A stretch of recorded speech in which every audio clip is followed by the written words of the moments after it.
मैं acting workshop जो है वो कंडक्ट करूँगा एक लाहौर बेस्ड टैलेंट एजेंसी के साथ। आज की इस वीडियो में आपके साथ कुछ वीडियोस शेयर करूँगा जो कि ऑडिशन वीडियोस हैं, ताकि सारा ध्यान आपकी शक्ल पे रहे, आपकी एक्सप्रेशन पे रहे, ना कि आप देखने वाले का ध्यान ब्रांड की तरफ चला जाए या आपने कोई बड़े भड़कीले कपड़े पहने हुए तो उसकी तरफ चला जाए। अस्सलाम वालेकुम, मैं हूँ आबिद अली और मैं आज आपसे फिर बात करना चाह रहा हूँ एक्टिंग के ऊपर। जो आपके क्वेश्चंस हैं, जो मुझे मेरी वीडियोस के नीचे कमेंट्स में मिलते हैं, जो आप मुझे इंस्टाग्राम पे सेंड कर रहे हैं या फेसबुक पे सेंड कर रहे हैं, तो मैं आज आपके उन सवालों का जवाब देने की कोशिश करता हूँ। मैंने आप लोगों की बहुत ज़्यादा, क्योंकि इसमें दिलचस्पी है और बहुत ज़्यादा आप इंसिस्ट कर रहे हैं, बहुत ज़्यादा सवाल पूछ रहे हैं, तो मैंने ये प्लान किया है। पहले तो मैं आपको एक अच्छी खबर दे दूं कि मैंने एक टैलेंट एजेंसी के साथ में प्लान कर रहा हूं कि मैं एक्टिंग वर्कशॉप जो है वो कंडक्ट करूंगा एक लाहौर बेस्ड टैलेंट एजेंसी के साथ, और वो फ्री ऑफ कॉस्ट होगी। हम कोई पैसे नहीं लेंगे। अगर आप उसका पार्ट बनना चाहें, आप हमारी वीडियोस देखते रहें या आप मेरा जो इंस्टाग्राम है, फेसबुक है, उसको देखते रहें। मैं बिल्कुल ये नहीं चाह रहा कि आप मेरे व्यूज़ बढ़ाएं या आप मेरे लाइक्स बढ़ाएं। आप बेशक मेरी वीडियोस को लाइक ना करें वहाँ पे जाके, लेकिन आपको अगर ये जानना है कि मैं वो वर्कशॉप कब कर रहा हूँ और वो कब होगी और कहाँ होगी, तो आपको वो मेरे सोशल मीडिया प्रोफाइल से ही पता चलेगा। वो फेसबुक हो, इंस्टाग्राम हो, वो इन सब के एड्रेस जो हैं वो इस वीडियो के एंड पे आपको वो मिल जाएंगे, नज़र आ जाएंगे। तो पहली बात तो ये कि मैं आपके इसरार पे ये एक्टिंग वर्कशॉप जो है वो करवाने जा रहा हूँ और उम्मीद है कि आप इसका हिस्सा बनना चाहेंगे। दूसरा, मुझे लोग बहुत पूछते हैं कि ऑडिशन कहाँ हो रहा है, ऑडिशन कब होगा, ऑडिशन कैसे होता है। तो ऑडिशन जो है वो हर वक्त होते हैं। जब मैं टैलेंट एजेंसी का नाम लेता हूँ, तो टैलेंट एजेंसी में हर रोज़ ऑडिशंस होते हैं और वो एक्टर्स को शॉर्ट लिस्ट कर रहे होते हैं, उनके साथ मिलते हैं, उनसे बातचीत करते हैं, और उनको अगर उसमें उस एक्टर में, एक्ट्रेस में कोई टैलेंट नज़र आता है तो वो अपने उसको डेटाबेस का हिस्सा बना लेते हैं और फिर उनको एक दिन बताते हैं कि आप एक वीक बाद आइएगा या 5 दिन बाद आइएगा, तो हम आपका ऑडिशन करेंगे। तो आपको एक कपड़ों की लिस्ट देते हैं कि वार्डरोब किस तरह का होना चाहिए। आपको 1 या 2 जीन्स चाहिए होती हैं, ब्लू और ब्लैक। आपको 2-3 टी शर्ट्स चाहिए होती हैं। आपको 2-3 ड्रेस शर्ट्स चाहिए होती हैं। 2 आपके कम से कम सूट आपके पास हों, पैंट कोट जिसको हम बोलते हैं। और मैं आपको गाइड इसलिए कर रहा हूँ कि इस पे आपका वक्त बचेगा। आप अगर मेरी बात समझ लेंगे तो जब आप वहाँ जाएंगे तो उनको पता होगा एक प्रिपेयर्ड आदमी आया है। और आपके पास 2 तरह के शूज़ होने चाहिए, ब्लैक और ब्राउन। और याद रखें, जब आप ब्लैक शूज़ पहनते हैं तो उसके साथ ब्लैक ही बेल्ट बांधी जाती है। अमूमन ये होता है कि जब आप ऐसी जगह पे पहुंचते हैं तो ब्लैक अगर बेल्ट पहनी हुई है तो ब्राउन शूज़ आपने पहने होते हैं। तो वहीं से देखने वाले को ये समझ आ जाती है कि अभी इसको बहुत ट्रेनिंग की, अभी इसको बहुत समझने की ज़रूरत है, अभी इसको बुनियादी चीज़ों का नहीं पता। तो मैं आपको वही बुनियादी चीज़ें बता रहा हूँ ताकि आपका वक्त बचे और आप अपनी करियर के लिए, अपने शौक़ के लिए या अपने जुनून को एक रास्ता दिखाने के लिए अच्छी तरह से प्रिपेयर हो के आएँ। तो ये कपड़ों की एक लिस्ट वो आपको भेजेंगे कि ये कपड़े आपने लेके आने हैं, और ताकि आपको मुख्तलिफ़ रोल्स में, वो कभी आप सूट पहना के आपकी पिक्चर्स लेते हैं, कभी वो जीन्स टी शर्ट के साथ आपकी पिक्चर्स लेंगे, ताकि वो हर तरह का प्रोजेक्ट आ रहा हो तो वो क्लाइंट को आपकी तस्वीरें उस हिसाब से सेंड कर सकें। और ऐसी जगह पे जब आप जाएं ऑडिशन के लिए तो आपने चेक वाली शर्टें नहीं पहननी, आपने बड़े बड़े लोगोज़ वाली शर्टें नहीं पहननी कि इधर किसी कंपनी का नाम लिखा हो या ब्रांड का नाम लिखा हो बेल्ट पे। ऐसी चीज़ें मना की जाती हैं, ऐसी चीज़ों के साथ आपका शूट नहीं होता।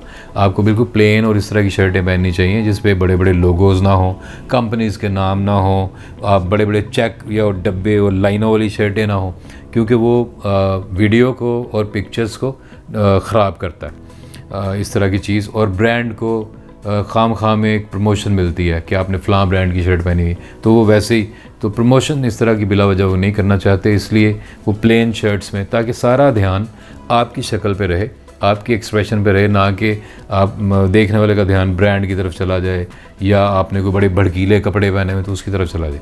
तो ये तो हो गया आपका ड्रेस कोड। और मैंने आपको ये भी बता दिया कि आपने जूते किस तरह के पहनने हैं, और जिस तरह के जूते होते हैं उसी कलर का बेल्ट होता है। बेल्ट और जूतों का कलर मिलता हुआ होना चाहिए, अलग अलग नहीं होता। पूरी दुनिया में ये एक कपड़े पहनने का एक मैनरिज़म है, एक तरीका है, और इससे ये समझ आती है कि इस बंदे को बुनियादी डिज़ाइन सेंस है, बुनियादी तमीज़ है कपड़े पहनने की। तो उसके बाद वो बुला के आपकी वीडियोस करते हैं। मैं यहाँ पे आज की इस वीडियो में आपके साथ कुछ वीडियोस शेयर करूँगा जो कि ऑडिशन वीडियोस हैं, और ये वीडियो शेयर करने का मकसद सिर्फ ये है कि आपको एजुकेट किया जा सके। तो ये एजुकेशनल पर्पज़ के लिए मैं कुछ आर्टिस्टों की वीडियो आपसे शेयर करूँगा इस वीडियो में कि ऑडिशन कैसे किया जाता है, और ऑडिशन के वीडियो में आपने बोलना क्या होता है, आपने क्या कहना होता है उस वीडियो में, और वो किस तरह से रिकॉर्ड होता है, आपने खड़ा किस तरह होना है, आपने बोलना कैसे है, आपने कपड़े कैसे पहनने हैं, आपने मैनरिज़म क्या रखना है। तो सबसे पहले आप देखिए एक मेल एक्टर की वीडियो कि एक मेल एक्टर को अपनी बॉडी लैंग्वेज कैसे रखनी होती है ऑडिशन की वीडियो में, जिसको कास्टिंग वीडियो भी बोलते हैं, और किस तरह से उसने बिहेव करना है। देखिए video.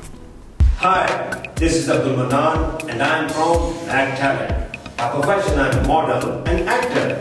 I work for many TV series just like Jazzwal Combine, Total Barco, Q Mobile, Zone, Pepsi. I work for many brands as well. I need your best wishes. Thank you so much.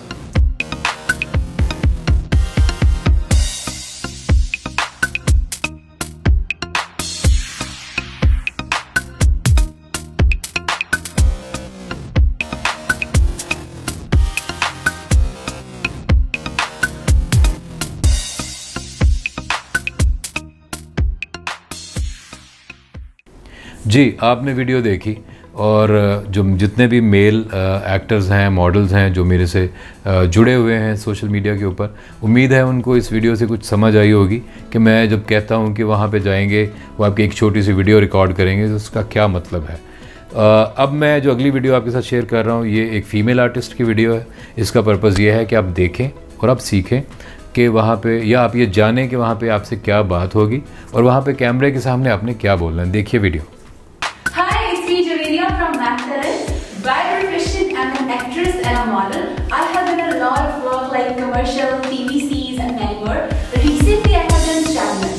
Thank you.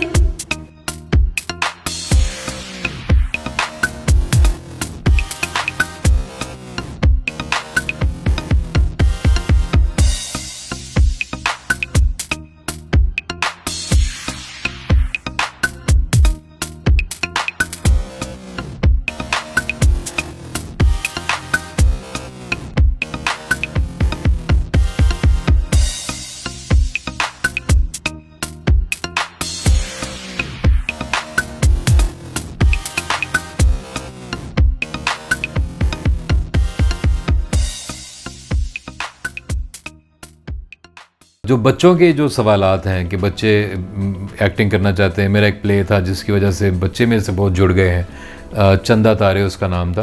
तो वो उसकी वजह से बच्चे मुझे बहुत पूछते हैं, बच्चों के पेरेंट्स मुझे बहुत पूछते हैं कि हमें किस तरह करना चाहिए, क्या करना चाहिए। तो बच्चों के ऑडिशंस कैसे होते हैं, या कास्टिंग वीडियो किस तरह की होती है, उसके लिए भी मैं आपसे ये वीडियो शेयर कर रहा हूँ। देखिए बच्चों की कास्टिंग वीडियो।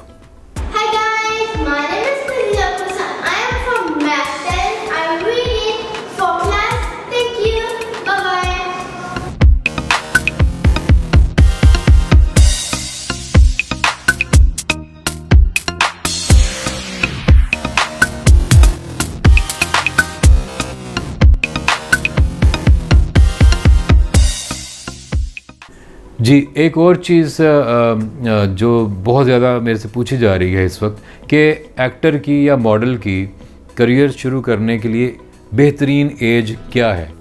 तो आप ये सुन के हैरान होंगे कि इस वक्त ड्रामों में, फिल्मों में या टीवी कमर्शियल्स में, जैसे हम एक कमर्शियल देखते हैं कि उनकी प्रोडक्ट है बच्चों का जो डायपर है या बच्चों का फीडर है, तो उसमें जो बच्चा दिखाया जाएगा वो यकीनन 1 साल से छोटा होगा, 1.5 साल का मैक्सिमम होगा। तो इसका मतलब ये है कि कुछ महीनों से लेके तो 80-90 साल तक, जब तक इंसान काम करने के काबिल हो, उसका दिमाग इस काबिल हो कि वो लाइनें याद करके डिलीवर कर सके, तो तब तक इस काम की उम्र है। इस काम की कोई उम्र नहीं है, इस काम में उम्र की कोई कैद नहीं है। हर उम्र का एक्टर मॉडल चाहिए होता है। ड्रामे में बच्चे भी होते हैं, ड्रामे में बूढ़े लोग भी होते हैं। तो इससे ये पता चला कि एक्टर की उम्र या टैलेंट की उम्र कोई नहीं होती, वो कुछ महीने से लेके 80-90 साल तक हो सकती है। अब एक और चीज़ जिस पे बहुत ज़्यादा आपके सवाल हैं कि मैं जब कहता हूँ कि आपने रीडिंग करनी है, तो वो रीडिंग क्या होती है? जो स्क्रिप्ट रीडिंग होती है उसमें रीडिंग की मुख्तलिफ़ फॉर्म्स होती हैं। जब पहली दफ़ा आपके पास स्क्रिप्ट आता है तो आप उसको ड्राई रीडिंग करते हैं, उसमें एक्सप्रेशन नहीं देते, उसमें एक्टिंग नहीं करते, सिर्फ उसको गो थ्रू करते हैं कि ये बात क्या हो रही है।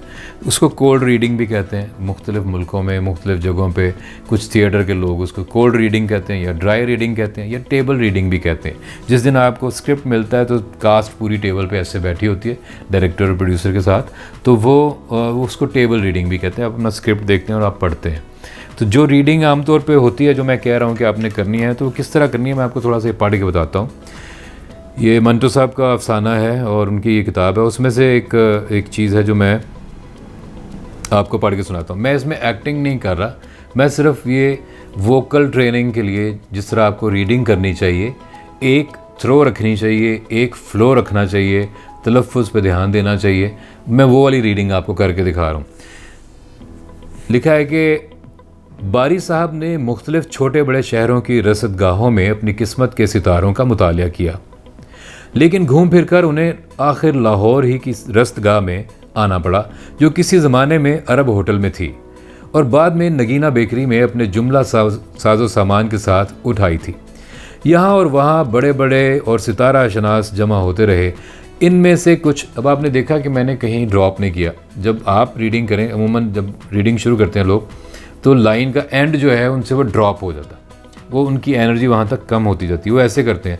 बारी साहब ने मुख्तलिफ़ छोटे बड़े शहरों की रसदगाहों में अपनी अपनी किस्मत के सितारों का मुतालिया किया, लेकिन घूम फिर कर उनको समझ नहीं आती। फिर जब वो नया सांस लेते हैं फिर उनकी आवाज़ ऊंची हो जाती है, लेकिन घूम फिर कर उन्हें आखिर उन्हीं लाहौर की रसदगाह में आना पड़ा जो किसी। तो ये तरीका नहीं है।